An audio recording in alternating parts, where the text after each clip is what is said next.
Gələn il pensiyalar nə qədər indeksasiya olunacaq? Milli Məclisin Komitələr İclasında Əmək və Əhalinin Sosial Müdafiəsi naziri Anar Əliyev bu haqda danışıb. O bildirib ki, proqnoz göstəricilərə əsasən 2026-cı il üzrə indeksasiyanın təqribən 9,2% səviyyəsində olması, yəni orta pensiya məbləğinin 9,2% artaraq 590 manata, yaşa görə pensiyanın məbləğinin isə 629 manata çatması proqnozlaşdırılır.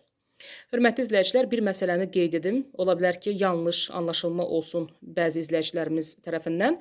Yaşa görə pensiya dedikdə, siz yaşa görə müavinətlə bu məsələni qarışdırmayın. Yaşa görə müavinət 220 manatdır və o qanunvericiliyə əsasən belə deyək ki, bəlli bir rəqəmdir. Amma biz burada xəbərdə yaşa görə pensiyadan danışırıq və bu orta aylıq məbləğ 629 manata çatması gözlənilir.